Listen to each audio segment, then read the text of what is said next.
and that's complete control over their mechanics. That's not something you're born with, you have to practice it. Being great in competition means relentlessly focusing on the small things.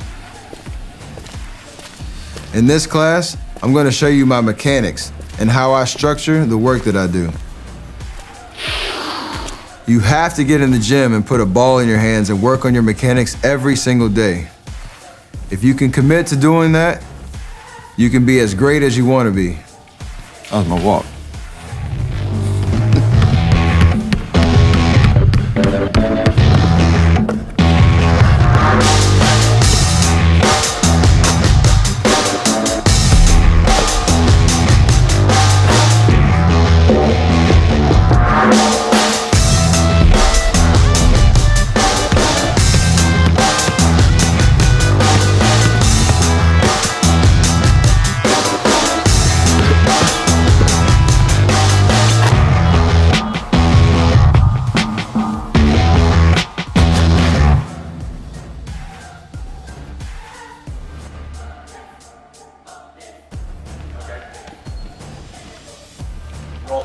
Growing up, I was always the littlest guy on my team. Even now, I think I still am. And so when I speak to those undersized guys that are trying to find how they can make an impact on the team, how they can be vocal leaders, you can't lead by example. You can be the hardest working guy on the team. The first one in, last one out type of mentality. That underdog, kind of thought process is something that drove me for a very long time.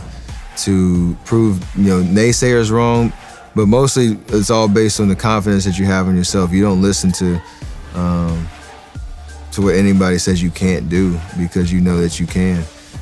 It might be tough. It might be you might have to overcome a lot more than the next guy next to you, but that's what makes it all worth it.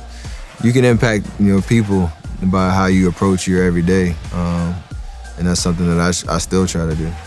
There were two huge turning points in my life when I kind of understood a lot about myself and the certain decisions that I made. I didn't necessarily regret them, but it exposed me to my own kind of confidence and thought process. And when I was a freshman, I didn't take a chance at trying out for the varsity team. I felt a little scared, a little nervous, and I think I took the easy way out trying to play JV and not really, putting myself out there and shooting for the moon.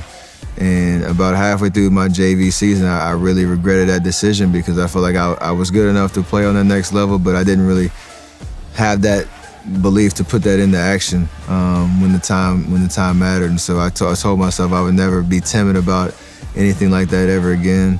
And then, fast forward to my senior year in high school, I wasn't getting recruited as heavily as I thought I was supposed to.